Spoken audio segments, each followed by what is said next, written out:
And so, yeah, I don't know. I mean, yeah, that's a great question for sure. I'm definitely going to clear that one up for sure. I don't know, man. I mean, maybe you could start like a you know how like Nope, not starting any type of group, dude. I don't know what you're thinking, but on my own. I guess you saw that question coming or that whole I'll idea tell coming. you this. I had another No comment. blue collar comedy tour esque type thing. There's a million of those, dude. What, the one crippled guy on the... Here's your placard. Exactly, dude. Oh, my God. That's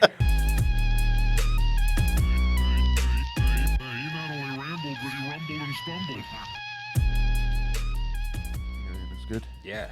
What's up, Daniel Velasquez? Thank you for coming to the Babacoa Core Studios. Dude, it's a nice studio you got here, man. I'm trying, dude. I'm still fucking with the lights. Like, I feel like that light is like so in your face. Like, it's kind of like intrusive a little bit. So I'm still trying to work on the setup. I got some new lights coming in. I'm trying to figure it out. I have no idea about like technical stuff.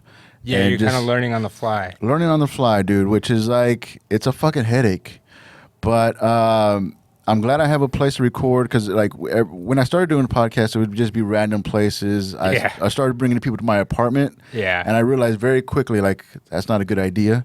For sure. You know, because then I got to clean a lot. Yeah. So, yeah, man, it's nice to have a fucking place. Probably going to start producing other people's podcasts and stuff. Hell yeah, dude. But, yeah, just right now I do the Duderman Homie Bro and then the Pat Out of Hell, which is where we're at right now, man. No, thanks for having me. I really appreciate it. No, thanks for coming on, man. Like, I figured I got to get you now before you blow up. You're on the come up right now, man. Sure, I'm trying. You're going on tour with Davey. Yeah, real famous Davey Jackson. Dude, to be honest, because I know that he has that live stream, but I just realized that he's on Spotify. And so I was listening to your 2 episodes that you did with Davey on Spotify today. So just like to kind of like cheat, kind of like spy on the talent coming in. Yeah, dude. And Davey is so good at it, man. Like I feel like he's like just what up, everybody? Blah, blah, blah. And I'm just like, damn, dude. Like that's why people like he can pull that on demand. That is so like. I mean, that's what you need. Yeah, for sure. You know, you need to grab the attention on all this stuff. I'm just like, I'm like in between like a serious thing and. You ever see the Comedy Central Jiminy Flick? Yeah, Glick? Jiminy Glick? Yeah. I'm that. Okay, I'm that. Yeah. You know? All right. Like kind of goofy, not really like a Monster energy drink type of not like super energy. in your face. Yeah. Yeah, so that's where I'm at. But so I checked that out. I heard about the crazy stories that you had on tour. I was like, let me get this guy on my podcast before he becomes too good. I got to go through people to get him in. And all that stuff. Oh, God. No, nothing like that, dude. So thanks for coming out, man. Before we get into it, plugs, anything you got coming up, social media, how can people find you? All that good stuff. Yeah, on Instagram, real quick, it's vintage.daniel. And then Twitter, one word, abolish ableism. And then coming up, we have Fantastic Damage, your show. Yeah. Tomorrow night, actually, I guess they're not going to hear this in time. Yeah, this will come out on Monday. At the 23rd, if you were at that show. It was awesome. It was a great show. Everybody crushed. You did great, man. I'm trying. Yeah, I have some good stories up for that one. Yeah. And then I guess my next gig, I'm opening for Dustin Sims next Wednesday at LOL. Wow, dude. And then I'm doing Revolver Comedy with Raul October 5th, also at LOL. So either one of those shows, come to both, or whatever. But that's about it. That's what I'm talking about, man. You're on the come up, and that's amazing for you, dude. Because you're pretty. Did you start and then take a break and then come back, or you just started comedy recently? Yeah, I just started about a year ago. For the first time ever. Yeah. Oh wow, man. Yeah. So yeah, you're like coming up pretty quick, dude. Yeah, I mean, I've been a huge comedy fan for forever, and just kind of the circumstances of my life. Like, I did a bunch of public speaking and still do in front of massive crowds, and so I feel like once I was able to kind of learn the setup of a joke, then it became easier than being super terrified your first time. Yeah. And honestly, like it took a while. It took me like 5 years of watching stand-up. Can I tell you how I got into this? Actually? Yeah, man. Yeah, dude, it's funny. We know a comic. I'm not gonna name him, but that's our other podcast. The other podcast, we burn bridges, we name names. Here, we just try to keep it a little bit more friendly. Yeah. So two sides of me. I'm not a bad guy all the time, but just that's I want to have bro. You want to have your coworkers there in case they try and pin anything on you. Yeah. No, but we know a comic who, very funny guy, but sells weed. That could be anybody, really. Yeah, actually, that's like 7 guys. Yeah, dude. Yeah, but okay, yeah, big comic here in the city. And my friend used to buy weed from him and do the open mic. And so I would just go to watch the open mic, and I thought my friend was pretty good. And it took me, I was watching for like 5 years, and then finally one day I was like, you know what? I've seen enough people bomb that, like, I know I can do better than the worst person that I saw. Yeah. And then it just kind of worked out. Yeah. And it got in. And then once you get that first laugh, it's like, oh, you're in. That's it, man. It's you're hooked. It's addicting, and it's a mental health roller coaster from then on, dude. Yeah. But cool, man. So before you got into comedy, you were also doing, do you still currently do the Olympics? Yeah, I'm kind of at a crossroads, but yeah, I do Paralympic shot put. Yeah, okay. Paralympic shot put. And I've been doing Paralympic track and field since I was like 10. Oh, really? So all the way up until now. Yeah. And do you age out? Is there like an age out? There's no age out. It's just like, do I want to keep doing it? Okay. Because like the goal would be, if you're going to do it, you might as well do it all the way. And your goal was to go to the Paralympics. Like, that should be the goal. And so a lot of it for me is I've always been right there. Like, I've made a bunch of under 25 teams, under 20 teams. I've made a couple like roster spots where it's like fill in, but I've never made it. The hardest games to make is the Paralympic Games. I've been to some world championships, but never to the games. Okay. And you really have to put 24 hours of your day into that. Yeah. Or at least, 8 hours of your day into that. And it's like, do I want to do that anymore is my thing. Like, I might try and make one last push, but part of me is like, I've done this for 16 years. Like, it's... Damn, 16 years. It's, competitively since I was 10. Like, nationally since I was 10. So this is kind of all I've known for a while. That's crazy, man. Like, how do you even know that you want to get into it at 10? So I'll tell you this. I have a brother who's a year younger than me.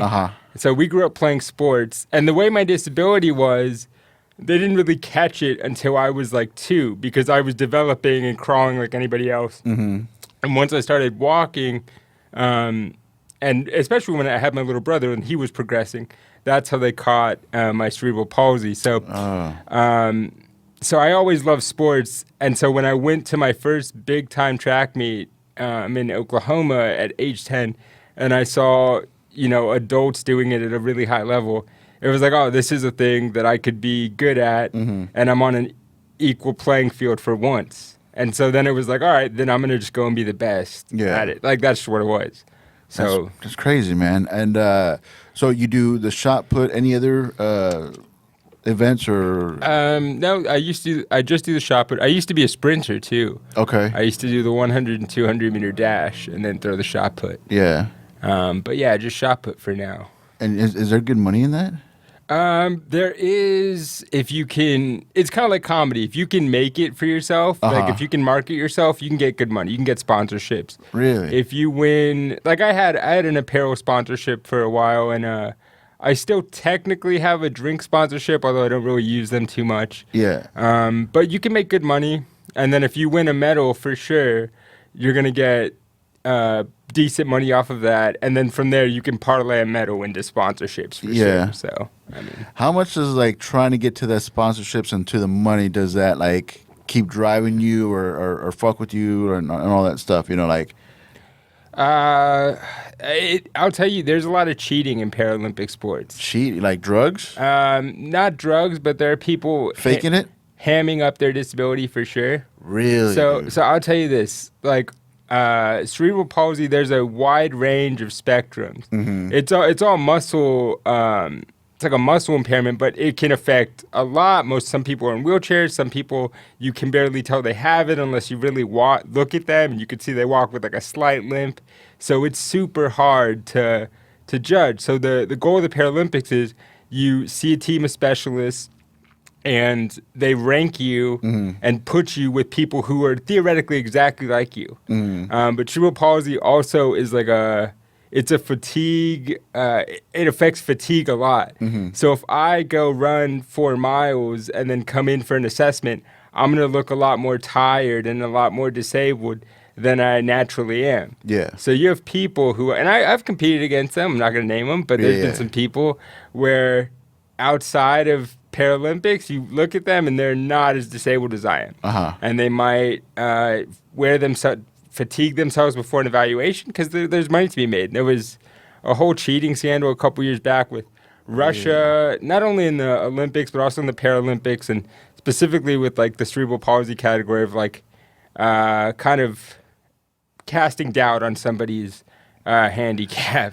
Damn, dude. Like, and that has to be rough, like to question somebody's like disability. Yeah. You know, that's very sensitive. Has to be like a very sensitive thing to approach or to like. It's funny, man. It's funny, man. Not in that world. Like in the Paralympic world, you're just surrounded by disabled people, so it's the most open thing. Oh, like, okay. People have no problem saying shit. Like, because you're all disabled, and if you get to that level, you're past all this bullshit of, like, let's just be nice about language and, like, you're just, like, whatever. I respect that, man. Like, because, yeah, like, because, how do you say it? Like, people want to kind of, like, handle with care type of thing. You know, like what are we not supposed to say? Yeah. What's going to be like offensive and stuff. Yeah. Like I'm old school and like my vocabulary is very limited. Yeah. So like even though I say things that one person might seem or take as offensive, like it's not meant that way. I just don't have the other words to use and stuff.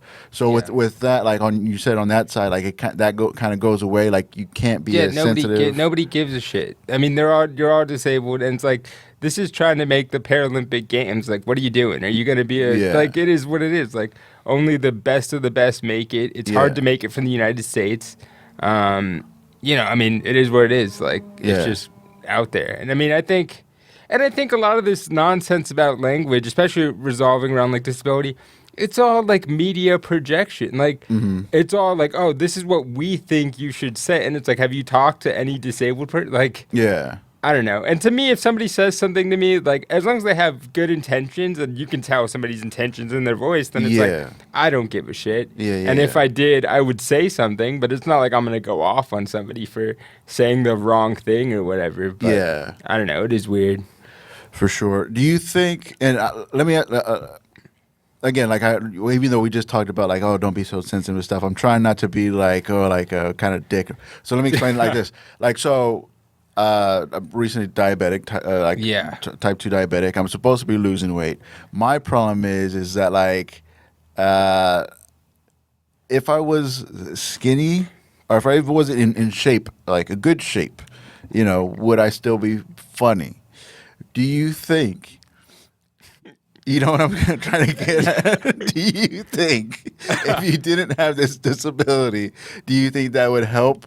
Or kind of like the disability itself, does it help with comedy? Or to try to like that whole defense mechanism, be funny, all that thing? Yeah, I mean, I don't know if it helps with comedy. I mean, it's a topic it's a unique topic to me that I can joke about and I can say certain things about it that not many people can say. But I think for me, like, in general, like, I had to just learn. It's weird. Being disabled, you're like wearing your biggest insecurity on your sleeve for everyone to see. And so, like, I had no idea how that affected me, like, as a young kid. And it really wasn't until, like, college where I just kind of was like, I went through some things that I was forced to reckon with myself in ways that I hadn't before. Really? And so it was like, okay. And so I think, not that it helped me be funny, but it was like, it was an early defense mechanism for me from the top. It was like, I'm going to and everyone says this, but it's like, I'm going to make fun of it before you make fun of it. And then you earn people's respect through that. They see you as a person, if they're good people. But yeah, I mean, it definitely is a defense mechanism. Same thing with sports too, I think, for me. Was like, all right, I'm disabled, so I'm going to just try and be the best disabled person. I'm going to be an Olympian. I want to be something beyond my disability. So, I mean, I think, I don't know if that answers your question, but. No, for sure. Because, like, like I've been fat my whole life, you know. Yeah. And there's insecurity with that. I mean, like not the same thing at all, but like it's still like something like, and it's an obvious thing. People know it right away. Yeah. You know, it's not like they just oh shit, like you're fat. You know, like they see it, they know. Yeah, for sure. It's their go-to if they're gonna bully you, if they're gonna like talk shit. Yeah, it's right the there. first thing that they go to. Sure. Which is fine. I mean, it's obvious. You know, whatever. But because of that, I had to like be quick with it, or I had to get up in front of it to take that power away from them, you know? Yeah. And so, like, I think about that, too, because, like, I mean, like, I think it's helped me find my way to being funny. Yeah. From an early age, you know, before comedy, before any of that, just to deal with people, just to deal with, like, the day-to-day stuff, the bullies early on, stuff like that. You know, I had to take the power away from them by making fun of it, you know, like dealing with it, facing it, you know, all that stuff. And so, like, even that I'm older now, I think, like, if I were to lose weight or get in any type of like good shape, I wouldn't be as funny. You think so? I don't know, man. I mean, if you lose weight now, yeah, like still today. I don't know, man. I'd rather fix my legs. I think I'd still be pretty funny. If I could, I would take that trade. Yeah. Whatever the higher being is listening to this, don't listen to Pat, man. What if what if there's a situation where they're like, we'll fix your legs, but the payment will be your humor. Done. Trade. Oh, trade. Yes. Yeah, I don't even like comedy. I want a skateboard, please. Yeah. Let me jump rope. Like, see, I wouldn't take that. I wouldn't take if somebody said like, okay, we'll take diabetes, we'll take your heart medicines, we'll take all that stuff away. You're 100% healthy. You'll live a healthy life. Well, I'll trade you for your diabetes. I'll take all your problems. Well, no, I didn't. Yeah. I didn't say all that. Yeah. You know, like I'm dealing with my own shit. Yeah. But so yeah, man. So when did you start comedy? Like a year? It'll be a year consistently in October. Yeah. So next month it'll be a year. Man, and you're rising pretty fast. You got good gigs. You're going on tour, opening for Dusty Sims at LOL. Yeah. That's pretty good, dude. Yeah. Like I said, I did like a lot of public speaking. Yeah. And I would find ways. I think my best comedy is like stories that I tell. Yeah. Even in my like jokes, like Set Up Punch, they're all just things that have happened to me. And so I would go speak. I do a lot of like disability. I exploit my disability for work is pretty much what I do. All I do is fat jokes. Yeah, exactly. Yeah. So like I work. That's what I'm saying. If I got in shape, that's 20 minutes gone. Yeah, I work for a disability nonprofit, and so I do a bunch of like community engagement for them and public outreach. So I do a bunch of speeches, and I would find ways to, in the middle of my speeches, just like throw in little jokes here or little side comments, nothing rehearsed, but just like in the heat of the moment, something comes up and it makes like a nice little tag. Mm-hmm. And so then I was like, yeah, maybe I could get into stand up. Yeah. And so, I love it. It's my favorite thing now. That's cool, man. That's cool. Yeah, you're one of the guys that like when I see like not at open mics, everybody kind of gets a pass and stuff. But like at a show, when I see you at a show, like and not just with you, with like a lot of people that I think are funny, that I know are funny. Yeah. At a show, I get nervous when they're on stage because I'm like, I just like. I hope the crowd fucking digs it. Yeah. You know, I hope they fucking have a good show. Yeah. And so like you're definitely one of the guys that I just go up there like come on, man. Come on. Yeah. Like for the crowd to fucking get on board with that shit. Yeah, man. So I'm a fan. Yeah, thanks, man. And I think like whatever, I'm not gonna suck your dick or anything, but like not while the camera's on. Yeah. Wait till the podcast is over. Yeah, dude. All right, we'll see you next week. Exactly. Oh, that ended quick. Yeah, I don't know, man. Like I don't know. I respect like your writing ability. Like you've given me so much advice on like even where to look for a joke or anything. Like I think you're one of those that like you've obviously been doing comedy for several years and it shows. But yeah, you're really good at like trying to get in. And some people, I've heard this, some people accuse you of being like too brash or whatever. Yeah, when man. getting advice. And I think you're one of those that is like, just cut the bullshit. Like, what are we doing here? Yeah. And it's like, and I've never felt that way when you've asked me questions or whatever. And it's more like, obviously you have good intentions when you're trying to help me out for a joke. Like, that's how I look at it. Is like, and it's very much like a stoic, like kind of sports mindset. Like, cut the nonsense here. Like, I'm not gonna flower you or whatever. Like, this is this, and what are you trying to get at for real? Like, I don't know. Yeah, it's a balance that I'm trying to deal with too, because I don't want to turn people against me. I'm not not trying to be the asshole. Yeah. I'm not trying to be the enemy. But also that's just my personality. Yeah. That's just, I'm very upfront. I don't like bullshit. Yeah. I don't like bullshit. I don't like fakeness.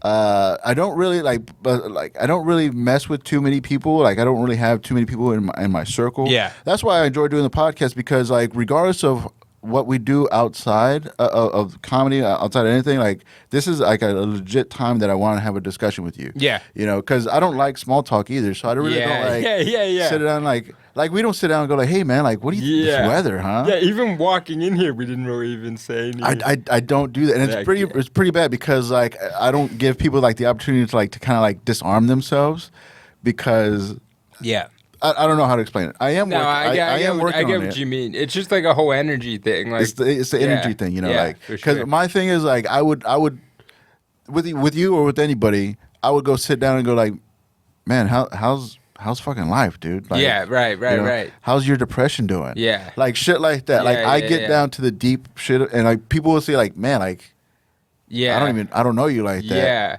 But when we are in like the writing sessions and I do come off like a little bit aggressive, I'm just like trying to. No, I've always knew what you meant. Yeah. And like I said, it's always like, if you're there, they want as rare as it is, like, you're there because you want the best for somebody out of a joke. Yeah, man. And I don't know. I've heard that about you, but I really respect, like, one, the just no nonsense bullshit, and then two, just like your ability to try and find a joke. Like, you hooked me up with a tag several months ago that I still use to right now, awesome. And it fucking kills. Yeah. So absolutely respect that. But I don't think I've never told anybody that, like, when I watch their set at a show, that I'm like, they're like, I'm nervous for them, and I'm like cheering them on. I do that for a lot of people, and I wouldn't really admit that. I might edit that out from this podcast. Yeah, right. Yeah, I got a reputation to protect. But come off as more of an asshole. Yeah, that's what you want to do, Pat. Yeah, like, why do I need friends? I don't need to be booked. Like, what are we doing? This is anyway. But yeah, I do that a lot for people. But I think if people saw me that way, they would like kind of not respect. I don't know if respect's the right word. You're too in your head on that one, big dog. That's what I do, man. I'm in my head about everything. And to tell you, like, I just turned 40. I thought I was going to age out of this shit. I thought once I get to a certain age, I won't have like those childish insecurities. They don't go away, man. Yeah, you realize that's for life. It is for life, dude. I sincerely thought that they would just like fade out as it get. And for some people, I think they do. Or they do have that ability to like, well, like, that's not who I am anymore. But like, I still have that same mindset. Like, I want to be myself, but I also want to be liked. Yeah. And to do both, it's impossible. It's a tightrope for sure. Yeah, it's nearly impossible. Yeah. But also, sure. I don't want to be fake to anybody, and then like they start liking the person that I'm pretending to be. Because then I'm just like, well, then I got to be that for the rest. And that's I'm going to make sure everybody hates me. And it's just easier that way. It's easier. Oh my God, that's a terrible way to go through life. Believe me, I know this. Fuck. But it is easier that way, because if they like the asshole that they think I am, then like they're going to like the whole trip. You know what I mean? Yeah, I guess, man. It's my cross to bear. Yeah. It's what I don't like about the situation. Yeah. But this is your time. You're on the Pat at Hell podcast. And the reason I like to do this podcast, I like to share, I like to connect with people through negativity, which leads why people think I'm an asshole, because I do focus on the negative. But I also think it's just people being real. Yeah. Not everything's good. People don't like everything about the world. People don't like everything about people. People don't like everything about themselves. Yeah. And that's just being honest with the situation. Yeah. Honest with themselves. Yeah. So I want you to kind of get into like what it is that you don't like about the world, what you don't like about the people, and also what you don't like about yourself. Yeah, what I don't like about the world. I think, well, that's a great mind-boggling question for somebody off 2 beers right now. I think it's the best time to ask that No, question. that's probably brilliant. Yeah. Dude. You know that whole rise I was talking about? You're probably going to drop off right about now. Yeah, but I came on the Padded Hell podcast after that. Plummet. Shot down. Yeah. No, man, I guess I'll talk about what I don't like about myself. All right. Let's open it up. Let's ease into it. Yeah, it's a great question. I don't know. I mean, I'm in my head a lot. Like I'm starting to now realize that they don't care about my disability nearly as I think they do. Like, and it fucked me up for years, where I was like, I'm not doing certain things because I'm disabled, or I'm not moving a certain way because I'm disabled. That's a great question. I had these are 9.5. I know. These are 9.5%. It's like I would have gotten a course. 9.5 tall boys. What am I? Yeah. And again, like this, it's supposed to be like loose and like, fun. I mean, fun negativity and shit. Like, yeah, for sure. I mean, I tried it out. I had a podcast before. Just to give you a break, let you think. I had a podcast before called Glass Clown Podcast, where it was just straight up like, what don't you like? Like, let's get into it. Why do you hate yourself? Why do you hate yourself? You know, what's your why do you have mental health issues, all that stuff. It was pretty dark. I was coming out of like a really dark time, and I was like, let's fucking bring this out to everybody. So now I'm trying to line it up. Yeah, it's still like talking about like certain things. I will say this. I'll tell you a story real quick. I got into comedy 6 months after, maybe even about 6 after my mom passed away from COVID. Wow. Which I can't tell you. I knew about that. I just didn't know like how soon. I say she's in hell on stage. Like it's I don't care. Yeah. And it was weird. Like I was in between. So I have a joke, but like I literally moved in with my dad. So I was like in between jobs, living with like my dad, and being like, let me go to an open mic. And it was like, my mom, I love my mom. She was the best person. And it was like some of the jokes I say on stage, if she was still around, would never, ever say in my life. Because it's like, she was a super Catholic woman. Great woman. But I got into that afterwards.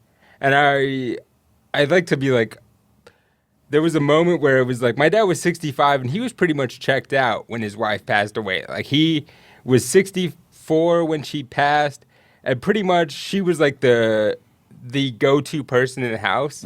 Like she took care of all the major decisions. His only job was like go to work, fix stuff around the house, and he was like, I'm set. Like I'm set. I don't give a fuck. Like I just watch football on Sundays and she handles everything. Like I'm good. So she leaves. He's 64. Like he gets an iPhone now. Like, and now he's like working an iPhone. Wow. And like, it's like, I have to be the one. My siblings, I have an older sister, younger brother, they're out of state, literally both of them. So it's like, I'm the one who's like managing him through this world. Yeah. And I'll tell you, the first time I decided that like, I'm going to get him pussy. Like, yeah. Like, because he started kind of seeing this woman like 4 months after my mom passed away. It was obvious to me that he was seeing somebody. He put effort into what he was doing. Yeah. So, and I was like, and it was weird because I like got to know him as a man for the first time. Like he could drop all the pretenses of like, I'm a married man now. He could be honest with me and be like, as a man, this is what a man is like without a wife. And it was cool. Like I got to meet the real him for the first time. Wow. Because I knew him as like married to my mom, and my mom ran the household. So now she's gone, and it's like it's just him. That's intense, man. I never thought about that because I also lost my mom, but she was divorcing at the time anyway. But you never think about that. Like the surviving person, they have to adjust. They're gonna become a different person, and the people that know them, the people that like you with your father, you're gonna see a different person because his life has changed forever. Yeah, and things are gonna like I never thought about that. I guess No, yeah, it was a change for me, and I'm like, I'm lucky. Like, I have siblings who were like, they go through their own grieving process, whatever. I was very open to be like, dude, you're 64. Whatever you want to do with your life, that's your life. Like, I was probably the most open to whatever out of both of my siblings. Now, when you say that you helped him get pussy. Yeah, let me say this. Yeah, I'll break that down. Yeah. So pretty much he was seeing somebody, and immediately, first of all, he was signed up for Tinder because he didn't really know technology. Immediately almost got scammed. Damn. Almost got scammed off Tinder. Then, like, I had to help him. Like, I helped him be like, all right, let's sign up for this, like, older person site. Let's sign up for some, like, real shit, some secure stuff. And then I remember, and it was like, there was a moment when I decided for him to get pussy. I was like, because he was just by himself. It's me and him. And I'm like, I know he just wants to be with somebody, at least, because we didn't even talk that much. Like, yeah. And so there was a moment where I like, went on his laptop. And it was like, first of all, a lot of porn on the laptop. That's fine. Then I saw like these poems that he would write. Wow. Almost like vague references to my mom and like just real like emotional shit. And I was like, that's gay. I was like, mom would be, she probably doesn't want to sleep with anybody else, but she would think the poems are gay, dude. You're not going out like this, big dog. Did he ever write poems before? He was a writer, and I don't know. But he didn't write poems when they were married. He was a writer, but it was like after it's like I can't let dad be gay. Like, you can't be writing poems, big dog. Like you're not gonna go out like that. Not that there's anything wrong with that. No, of course, yeah, nothing wrong with the gay community, but that is not my father. I meant poems, but sure, yeah, both of them, yeah, sure. There's a big overlap between the two, for sure. Yeah, dude. So I just saw poems on his shit, and I was like, all right. So I went and talked to him and was like, hey, and I knew he was seeing somebody. And I was like, hey, I know you're seeing someone, and just wanted to let you know, I'm fine with it. Like, my siblings were not, but I was like, I'm good. I'm the one you see every day. Like, you're a guy. Like, you're fine. And then it was weird because then he got too, like, realistic with the shit. He asked me what the peach emoji meant. And it was like, I had to be like, that's an ass. Yeah. And he was so, like, naive about it. He was like, why would that be an ass? I've seen this girl's ass. That's not what it looks like. Like, this is not. And I was like, it's a new world, like, completely new world. Yeah. He'd never had an iPhone. And now it's just flooded with, like, he has to be updated on the lingo for stuff. So that was fucking weird, but that's so funny to have that conversation. Like it's like the reverse birds and bees talk, but you got to do it with your father. Yeah, and it your really 64-year-old father. Dude, it really was like teaching a 7-year-old like technology. Like it was just like he was so earnest about it. Like, oh, that's an ass. And I was like, in texting, yeah. Like I don't know what you want me to tell you. Yeah, but yeah, I don't know. It was weird, and he pulls. He fumbled, in my opinion. He fumbled the bag with one chick. Damn. Because she was a rich millionaire, like whatever. But he was like the sensitive guy who wrote poems and was like, oh, I don't really like it. I was like, dude, you fumbled the bag. Damn. Like, she had a nice house. I don't know. Whatever. That's just my. Do you roast him about it? Sometimes. But I mean, he pulls. Like, he pulls more than I do. And it's like, older people don't give a fuck. Like, that's what he says. Like, I'm like, all right, dude. Like, whatever. Yeah. What's the worst that's going to happen? Herpes? Yeah. He's on his way. Honestly, yeah, God riddance. Yeah. That is funny, man. Did you ever, like, write for him? Like, you said you wrote his Tinder bio. Did you also message some of these ladies? He would just be like, what does this say? And I would change, little things to be like, he pretty much had the message, but he was writing still in, like, 1950s, 1970s, kind of flirting. Oh, so I'd be like, let me turn up the intensity a little bit. Damn. Let me a little bit more flirtatious, big dog. You had the ghostwrite for him? Yeah. I mean, hey, yeah. He lost his wife, wanted to have fun. Like, no, I get it. Have you ever gotten, like, so involved with, like, the getting him pussy, and then have you ever met any of these women? I've met a few of them, and I want to say, like, I I don't want to take credit for getting him pussy, but I set I set him up. He still has to take a swing. Yeah, but I set him up, and he was. I can only do so much. He was a player for sure in the day. Yeah. Knowing him now, like it's like, oh yeah, like I make you proud. I don't make him proud, but yeah, he'd make me proud. Yeah, for sure. Yeah. I met a few of his girls. They're not bad. Yeah. You know their likes or dislikes, their kinks. I don't know all that. I don't know. That's what I'm saying. Like, how involved were you? Like, I think once he gets up there, it's like, that's on you. You take the training wheels off. Yeah, literally. You send him on his way. You can close it, and that's fine. Go fall into some bushes. Literally, yeah. Dude, yeah, most of them did have bushes, yeah. How do you know that? I know one of them for sure, dude. That's not...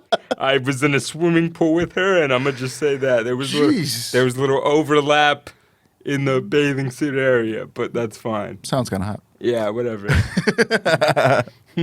What's a beef you have with the world? What's something you don't like about the world? Honestly, I don't know. I don't like that we've designed a world where you have to make money for other people just to survive. In my opinion. What do you mean? Like, I don't know. Like the work you do.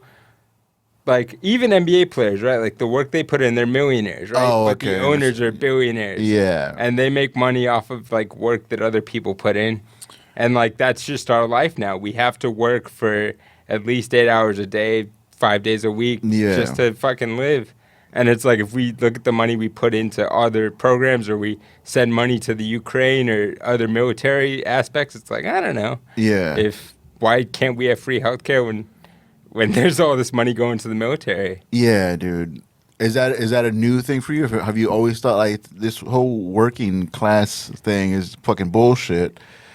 I mean, I have a biased perspective too because like I'm a disabled person, and I'll tell you this: like when I started applying for jobs, I had all my like Paralympic shit on my resume, wouldn't get a call back, and then I took that shit off.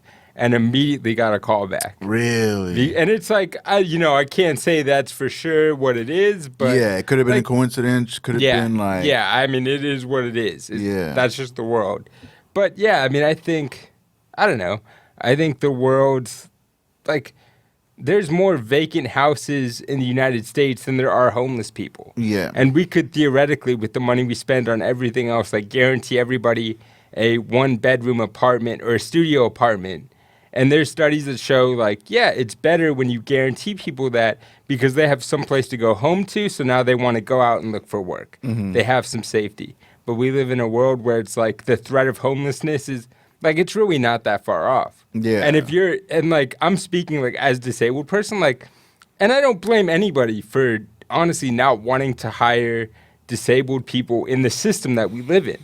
Like, disabled people are a liability for a lot of jobs, especially if you don't have a college degree. I do. I'm lucky. But a lot of people don't. And so they can't go lift boxes somewhere or do manual labor. Like, and so we live in a system where it's literally like, if I didn't have my dad, like, if he had passed away, my mom passed away, like, I was floating for, like, 6 months without a job. Like, that shouldn't be a system where, I don't know. That system is unfair. Especially when we have, like, a ton of billionaires and I don't know, all these companies run, like, the government basically. Like, they can bribe the government for lobbying and things like that. So, yeah. I don't know. That's crazy, man. Like, yeah, how you notice, like, if you take a certain thing off your resume, like, and again, maybe it didn't have anything to do with anything. But that's the first thing you're gonna go to. Yeah, you know. I mean, I've been doing that like my whole life. I think is a performance to be like I'm the best disabled person. Like, really, that's what it's like. So many shit that I have to do.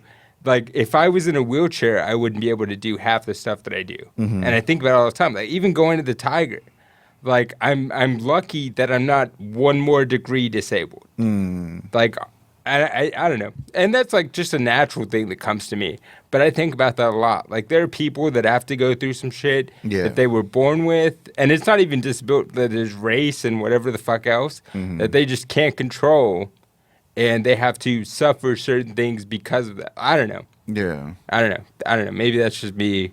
Maybe that's just me with the bias, but I mean, it's something that you deal with. It is a part of your life. Fortunately, unfortunately, like, I mean, pros and cons with it, I guess. You for sure. Look at the bright side of things and all. But I do. When I said before, I did listen to Davey's podcast. I was trying to get some intel on you. I do notice that, or I did hear that you have a problem with other comics and their disabilities. Don't you think you'd be more of a cheerleader for them than against them? Here's the thing, dude. I'm so glad you asked that question. So because I'll tell you, okay, I'll tell you this just so it's fair. If I see another fat comic, and I keep saying like fat is not a disability, and I understand that, but this is the only way that I can connect with that. But I root for fat comics. It pisses me off when a fat comic isn't funny. I was like, come on, you're fucking fat, But so back to my question. Yeah. So here's the thing. I have no problem with other disabled comics, but be funny. Like be funny. Yeah. And if you're not, that's a bad look. Because you, like it or not, instinctively represent the entire disabled community. So if you are not funny, you are bringing the expectation down for the rest of us. Wow. Now, I will say this, I'm not the funniest comedian. I've barely been in this a year. Yeah. So I can whatever the fuck, but just be funny. If you're funny and you're disabled, I do not give a fuck, whatever. But it is what it is. Like, if you're not funny, you're bringing down the rest of the community. That's how I look at it. Yeah. You can't separate them. Like, you can't just, like, are you a funny person regardless? No, because the audience, no matter what you say, is going to look at the disability first. And I'll tell you, this is not from, untested research. So the number one question I get when I have like a girlfriend or like when I hook up with somebody is, are they also disabled? That is the number one question I get.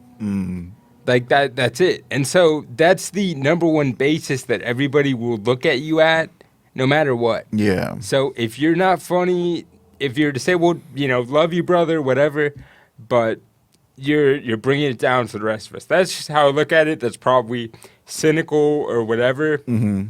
And that probably comes from like the athlete in me. Yeah. But I mean, that's how I see it. So you are pretty competitive even with comedy. You feel like it's a competition type of thing too?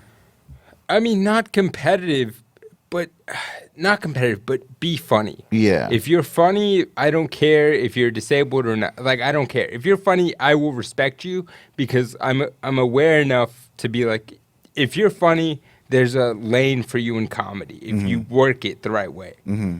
If you're not funny and you're disabled, I mean, they're gonna just look at you. That's how the world works. Like, yeah. And so, yeah, I don't know. I mean, yeah, that's a great question for sure. I'm definitely going to clear that one up for sure. I don't know, man. I mean, maybe you could start like a Nope, not starting any type of group, dude. I don't know what you're thinking, but on my own. All right, I guess you saw that question coming or that whole idea I'll tell coming. you this. I had another comment. No blue collar comedy tour-esque type thing. There's a million of those, dude. What, the one crippled guy on the... Here's your placard. Exactly, dude. Oh, my God. Yeah, I'll tell you this. There was a... So I... And George talked about this. Like, I'm part of the PMC comedy group. Yeah. The Buromira comedy. Just some local comics that are kind of coming up and trying to book shows and whatever. And there was another disabled comedian who came up to George Rosales and said, if you need another cripple, if Daniel drops out or whatever, I'm your guy. Yeah. And it's like, yeah, that's not, and it's like, that's all I needed to hear was like, even the other disabled guy is going to lean on the cripple joke first, or like going to lean on the disability first. So that's, I mean, that's what the audience is going to see first, which is why I opened by like addressing my disability. And I'm working towards like obviously like new material that doesn't involve disability, and I have like a really good prostitution joke that I like a lot. But I mean, yeah, that's how I kind of see it. Is everybody else? That's just the world we live in. Yeah. They're gonna see the disability first, and that's fine. But if you're not funny, then get out of comedy. That could go for a lot of people. I think, yeah.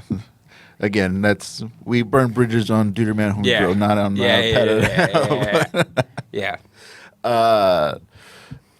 Have you ever gone to a prostitute? Well, I know that you had that story this past week, but before that, have you ever? And was she disabled?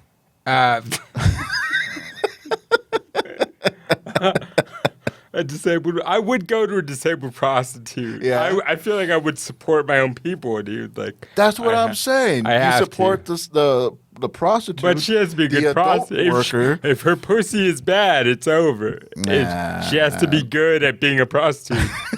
Extra because you're disabled. Yeah, you got to work harder at it, dude. And no, the short answer is no. I've never went to a prostitute. I've been able to somehow navigate these waters, and get beautiful women to agree to recreations with me. But, recreations with you. But no, I've never been to a prostitute. No, I'm not opposed to it. In somewhere like Germany and Amsterdam, where workers have rights, and it's like a where it's on the up and up. Yeah, of course. Yeah, you're not a lawbreaker. I'm not trying to break any laws here. I get it. I respect that. But I'm not pro police. Don't get it again. I'm not propaganda over here. Yeah, dude. Yeah, of course. I'll defund the police.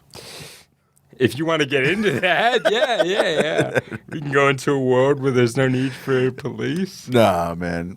I stay very you should stay that way. I stay very ignorant to all that stuff. I try. That's why I never bring it up. It's just such a headache. Yeah, of course. People get so either way into because you're not going to fix it today. Yeah, and people, and I will openly tell you this. Like I identify as a socialist, and that's very obviously in America that's very obscure. And people tell me oh, you're a social. Well, why don't you give all your money to charity? It's like you're not going to change the world if I give everything I own to charity. Yeah, the system still is what it is. Yeah, and it's as a comic, who gives a fuck anyway? I just want to make people. I'm opening for Dustin Sims. Mm-hmm. He's the most Trump guy that I know. Oh, really? Very fucking funny comic. Yeah. I don't give a shit. I'm just here to have fun, man. I want to make jokes and make people laugh. So. Yeah. Yeah.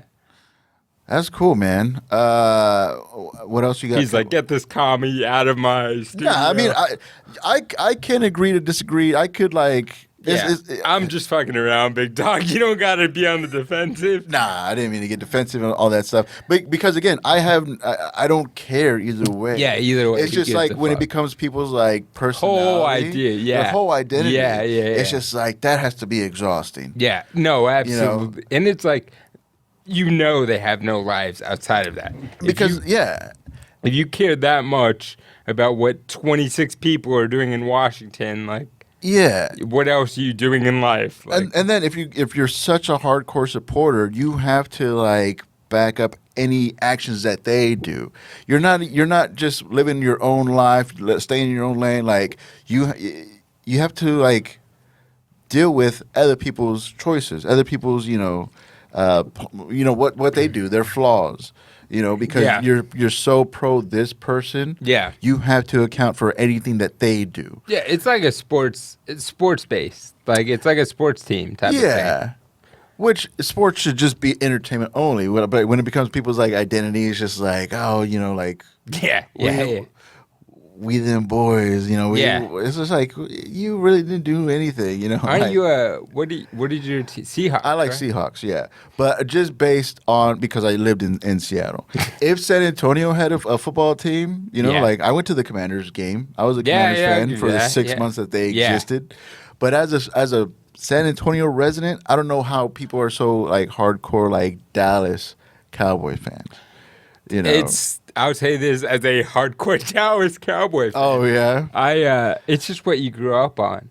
Yeah, like it really is. Like you have an NBA team, you have a college team, you have a NFL team. It's what you grew up on, and that's who you're gonna support. Yeah, but I was always like a home team person. Like love the Spurs. You know. Yeah, of course. Like if the San Antonio didn't have a basketball team, I'd probably just watch it just to watch it. I wouldn't be like, okay, well, who's next? Let's go Houston. Yeah. You know, I don't know. I was raised to be a Dallas Cowboys fan. You would not besmirch the good name of the Dallas Cowboys on this podcast, Mr. Pat.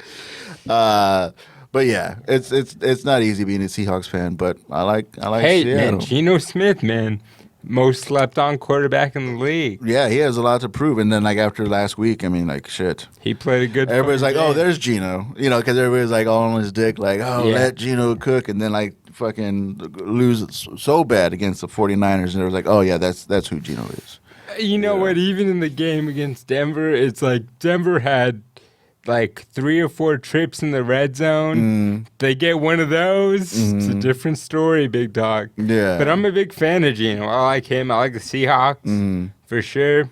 Yeah. So we'll a see. lot of people, like my family, they were big Seahawks fan because of Russell Wilson and Russell Wilson alone, and Tyler Lockett, but Russell Wilson most. Because my youngest nephew was in Seattle Children's Hospital for a long time.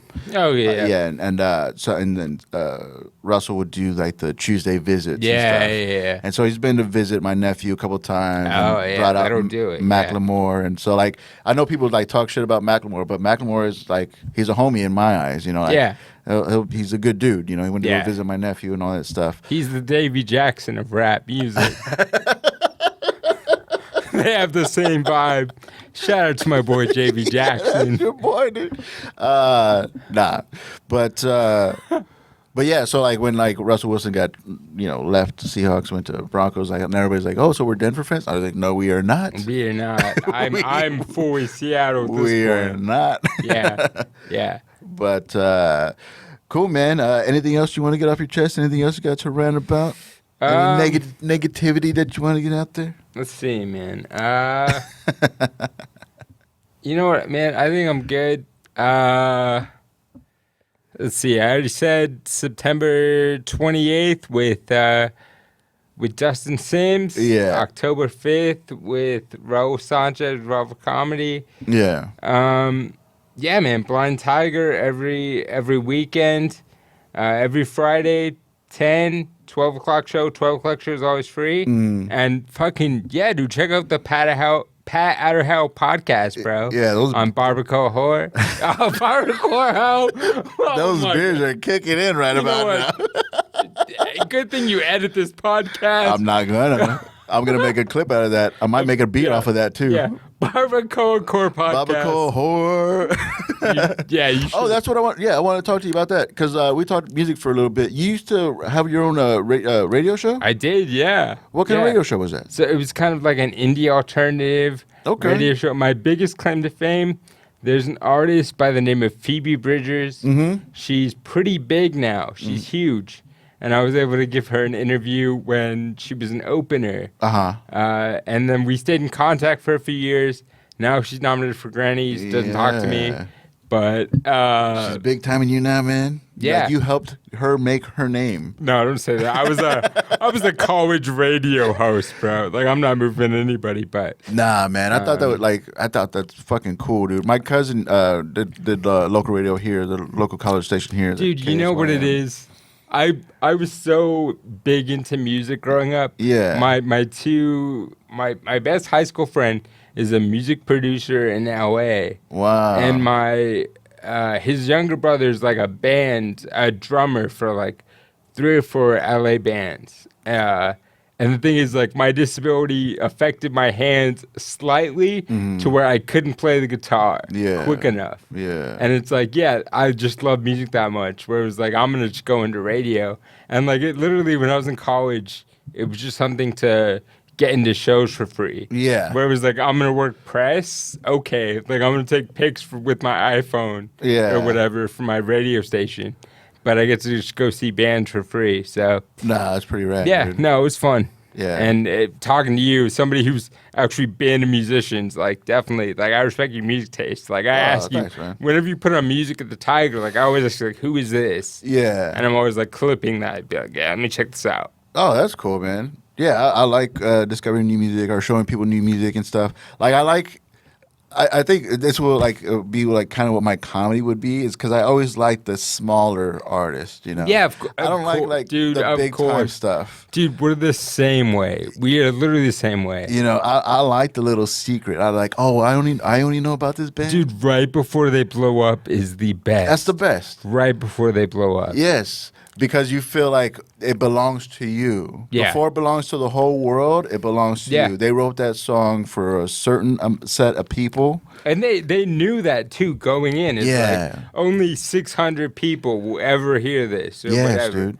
I mean, that's the purity. And it's good that they blow or whatever, but it's like you like that. He's like, no, I hate that shit. No, I mean, I never get big. Financially, like I get it. Like it's hard to, especially now, it's just hard to make money off of like being in music and stuff. Yeah, definitely. But the purity of like just the beginnings, the early start, or even there's some bands that have been in it for like 20 years, but still have that little little niche. Yeah, you know, they're a small band. Like I respect the shit out of it.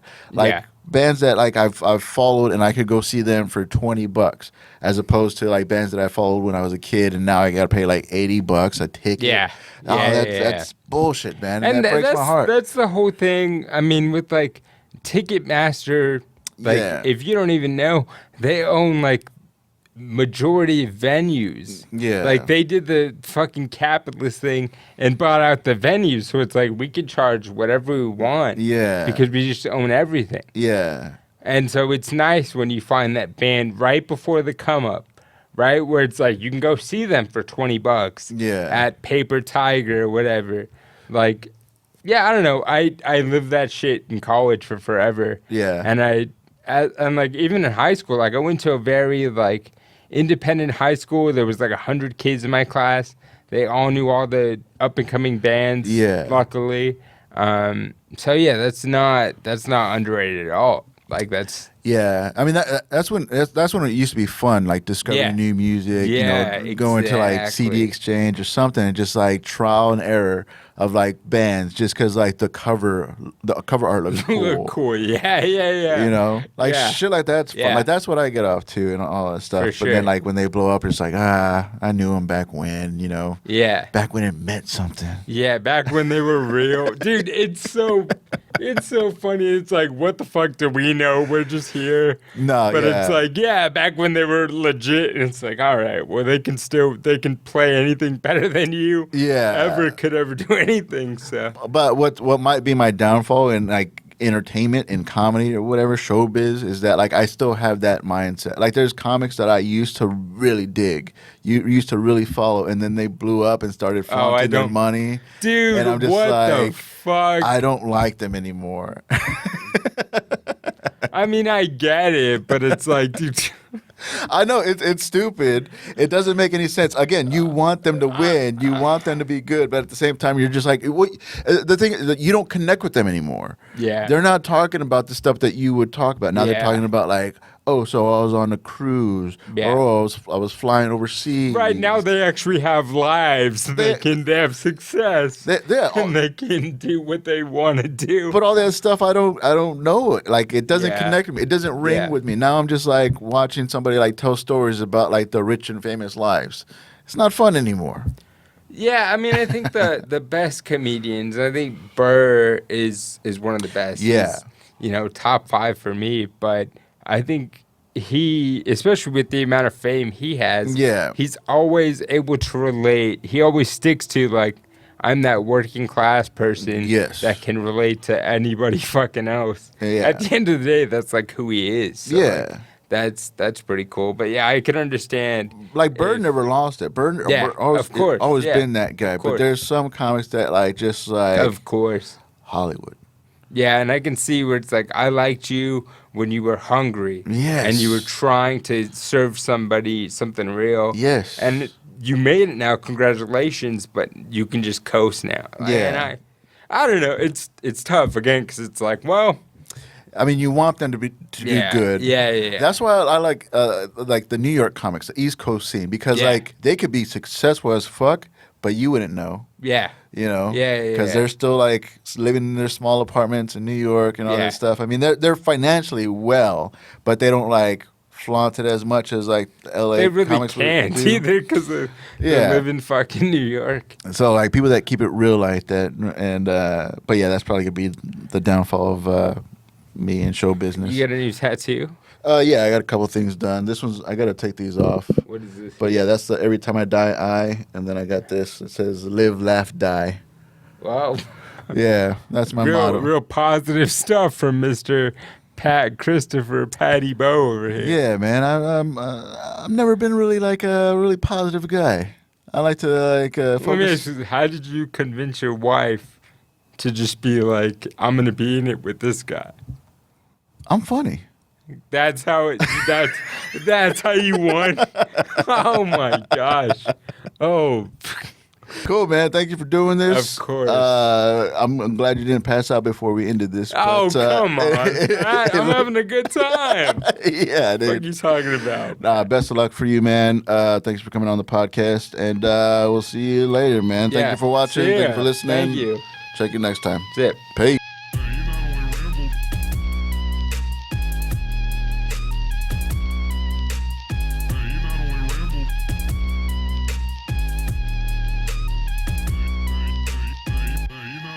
But you rumbled and stumbled.